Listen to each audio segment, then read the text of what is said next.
Horror कहानियां थी। शब्द, तुझे भरोसा नहीं ना तो फिर जा अपने कमरे में जाकर देख। तेरे पलंग के नीचे तुझे तेरी माँ की हड्डियां मिलेंगी। प्रभात दौड़कर अपने कमरे में जाता है और अपने पलंग के नीचे देखता है। वहां पर सचमुच एक कंकाल पड़ा हुआ था और उसके शरीर पर जो कपड़े थे वो प्रभात की माँ के थे। क्या बात है, आज तो आप सुबह से ही बहुत बिजी हैं। ऐसा क्या लिख रहे हैं? बस एक फैमिली की कहानी लिख रहा था। जैसे हमारी फैमिली है ना, तुम, माँ और मैं, लेकिन थोड़े अलग तरीके से, क्योंकि ये कहानी हॉरर है और इसमें जो आदमी है ना, मैंने उसकी बीवी को मार दिया है। मतलब कहानी में ऐसा लिखा है। और जानती हो, उसके बाद जो बीवी है ना, वो एक बुरी आत्मा बन जाती है। क्या बेटा, इस तरह की डरावनी कहानियां क्यों लिखता है तू? जानता है ना, हम जो सोचते हैं, जो लिखते हैं, हमारा दिमाग पूरा दिन वैसा ही होता रहता है। माँ, परेशान होने वाली क्या बात है? राइटर हूँ मैं, मेरा तो काम है कहानियां लिखना। और वैसे भी ये सिर्फ एक कहानी है माँ, कोई सच नहीं है। उसके बाद कुछ दिन बीत जाते हैं। एक रात प्रभात को अपने ऑफिस से लौटने में देरी हो जाती है। रात के लगभग 12 बजे हुए थे। प्रभात जैसे ही अपने घर पहुंचता है, उसने देखा कि उसकी पत्नी दुर्गा डाइनिंग टेबल पर उसका इंतजार कर रही है। आ गए आप? कब से आपका इंतजार कर रही थी। देखिए ना, खाना भी ठंडा हो गया है। अरे दुर्गा, आज तुमने अपने इतने लंबे लंबे बालों को खोलकर क्यों रखा है? तुम तो हमेशा अपने बाल बांध कर रखती हो। वो क्या है ना प्रभात, जब इंसान अपनी जिंदगी से मुक्त हो जाता है ना, तो उसे दूसरे सारे बंधन खोल देने चाहिए। इसलिए मैंने अपने बालों के बंधन भी खोल दिए। ये तुम किस तरह की बातें कर रही हो? तुम ठीक तो हो? मैं बिल्कुल ठीक हूँ प्रभात। अच्छा चलो खाना खाओ। वो क्या है ना दुर्गा, मुझे भूख नहीं है। ऑफिस में कुछ खा लिया था। कोई बात नहीं, मैं तुम्हारे लिए एप्पल काट देती हूँ, एप्पल खा लो।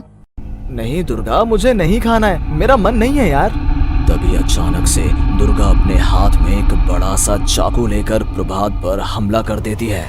प्रभात अपने आप को बचाने की कोशिश करता है। आज मैं तुझे नहीं छोड़ूंगी, तुझे अपने साथ लेकर जाऊंगी अपनी दुनिया में। ये क्या बोल रही हो तुम? तुम्हारा दिमाग खराब हो गया है। आखिर तुम हो कौन? दुर्गा अपनी गर्दन टेढ़ी करते हुए बोलती है। मैं दुर्गा हूँ, तुम्हारी पत्नी। ध्यान से देखो मेरी आंखों में। प्रभात बुरी तरह से डर जाता है और घबराहट में वो चाकू अपनी पत्नी के पेट में मार देता है। उसकी पत्नी की वहीं के वहीं मौत हो जाती है और उसकी चीख की आवाज सुनकर उर्मिला दौड़ते हुए बाहर आती है। ये तूने क्या किया प्रभात? तुमने अपनी पत्नी का खून कर दिया। लेकिन तू तो उसे बहुत प्यार करता था बेटा। तूने बहू को क्यों मार डाला? माँ, ये आपकी बहू नहीं थी, इसके अंदर कोई बुरी आत्मा घुसाई थी। मैं नहीं जानता ये सब कैसे हो गया, लेकिन वो मुझ पर हमला कर रही थी, मुझे मारने की कोशिश कर रही थी। माँ, मैंने कुछ नहीं किया। ये तूने क्या कर दिया बेटा? दुर्गा ने मुझे कहा था कि वो तेरी कहानी के उस कैरेक्टर की तरह एक्टिंग करके तुझे डराने की कोशिश करेगी। अरे वो तो तेरे साथ मजाक कर रही थी। हे भगवान, ये क्या हो गया? इसका मतलब दुर्गा। लेकिन माँ, मैंने जो कहानी लिखी थी उसमें भी ऐसा ही हुआ था। उस औरत ने अपने पति के साथ मजाक किया और गलती से उसके पति ने उसके पेट में चाकू मार दिया। मेरी कहानी सच कैसे हो सकती है? माँ, मुझे बहुत डर लग रहा है। अब ये सोच, दुर्गा की लाश का क्या करें हम? अगर गलती से भी ये बात बाहर फैल गई ना, तो तुझे पूरी जिंदगी जेल की सलाखों के पीछे रहना पड़ेगा। एक काम करते हैं माँ, हम घर के पीछे वाले बगीचे में उसकी लाश को दबा देते हैं। अगर कोई पूछेगा तो कह देंगे कि उर्मिला अपने मायके गई और फिर एक दिन हम भी अचानक यहाँ से कहीं दूर चले जाएंगे। कोई नहीं आएगा हमें पूछने, कोई नहीं आएगा माँ, बाद में जो होगा हम देख लेंगे। प्रभात अपनी माँ उर्मिला की मदद से दुर्गा की लाश को अपने घर के बगीचे में गाड़ देता है। कुछ दिन तो ऐसे ही बीत जाते हैं, लेकिन एक दिन अचानक रसोई से आ रही कुछ आवाजें सुनकर प्रभात की नींद खुलती है। प्रभात ने देखा कि वहां पर एक लंबे बालों वाली औरत दूसरी तरफ चेहरा करके खड़ी हुई थी। कौन है? कौन है वहां पर? अरे कौन हो तुम? मैं दुर्गा हूँ प्रभात। क्या हुआ, मुझसे इस तरह के सवाल क्यों कर रहे हो तुम? तुम दुर्गा नहीं हो सकती। दुर्गा तो... प्रभात, मैं तुम्हारी पत्नी हूँ, तुम मुझे कैसे भूल सकते हो? 4 दिन के लिए मायके क्या चली गई? तुम तो मुझे भूल ही गए। अब अगली बार ना मैं कहीं नहीं जाऊंगी। पता चला तुमने तो मुझे पहचानने से ही इनकार कर दिया। नहीं, तुम दुर्गा नहीं हो सकती।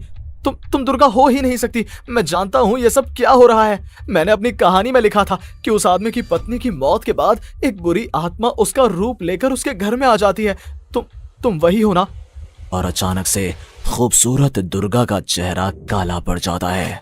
उसकी आंखें लाल हो जाती हैं और पूरे शरीर पर बाल, लंबे नुकीले नाखून, उसके दोनों पैर उल्टे हो जाते हैं और बेहद डरावनी आवाज में वो चिल्लाकर कहती है, बुरी आत्मा, मेरा खून करके मुझे अपने ही घर में गाड़ कर तू मुझे बुरी आत्मा कह रहा है?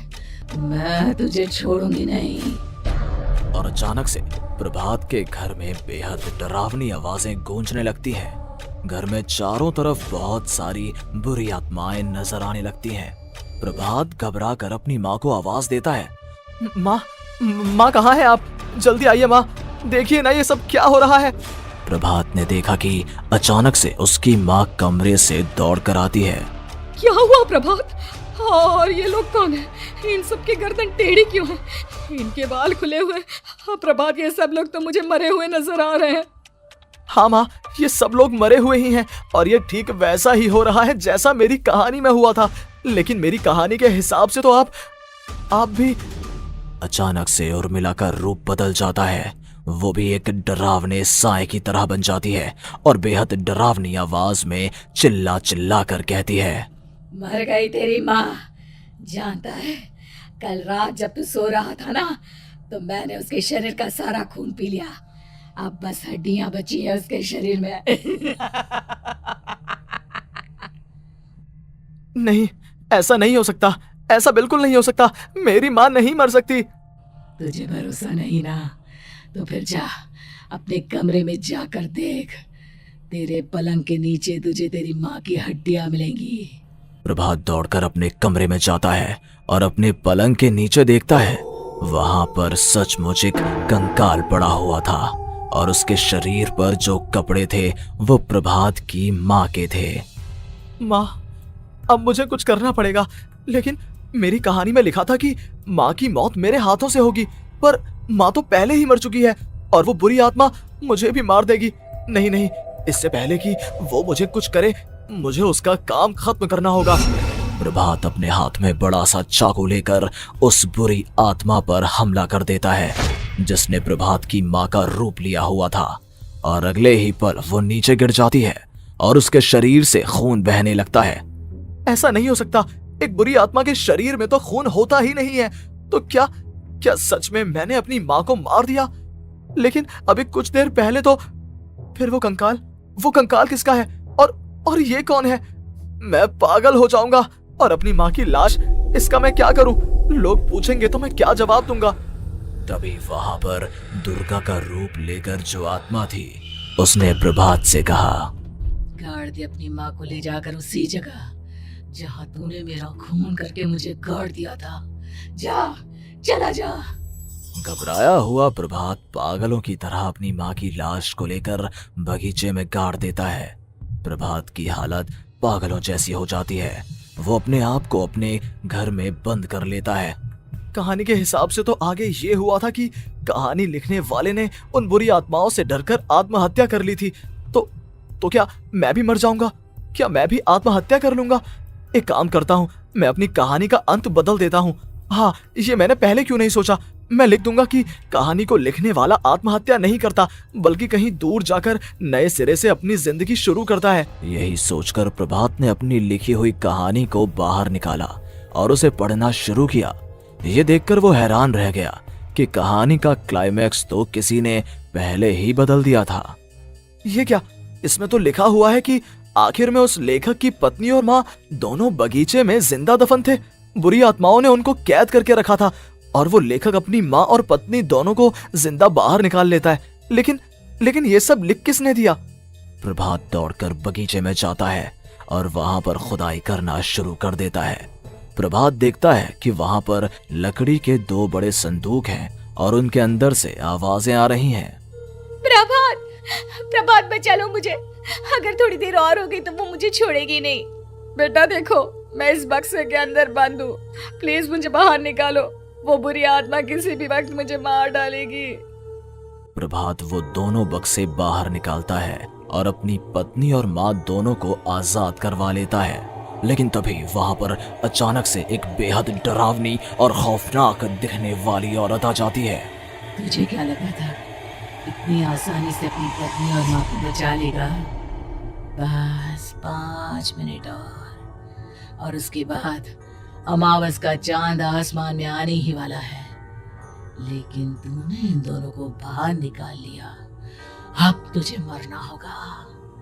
नहीं, मैं जानता हूँ मैं नहीं मरूंगा, और अब आगे क्या करना है ये भी मुझे पता है। प्रभात, ये बहुत खतरनाक है, हमें मार डालेगी। प्रभात, चलो यहाँ से। नहीं दुर्गा, अब मुझे अच्छी तरह से पता चल चुका है कि इस बुरी आत्मा से हम कैसे पीछा छुड़वा सकते हैं। और इतना कहकर प्रभात अपने हाथ में पकड़ी हुई सिंदूर की थैली उस बुरी आत्मा के ऊपर उछाल देता है। कुछ ही देर में वो जमीन पर गिरकर राख में बदल जाती है। ये सब क्या हो रहा था बेटा? ये सब तुम्हारी लिखी हुई इस कहानी की वजह से हुआ है ना?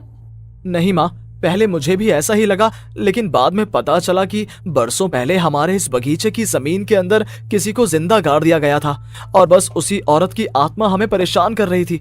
उसी ने मेरे शब्दों में जान डालकर उस कहानी को जिंदा कर दिया था। मुझे माफ कर दो प्रभात, मैंने आपकी कहानी के साथ छेड़छाड़ की थी और उसे बदल दिया था।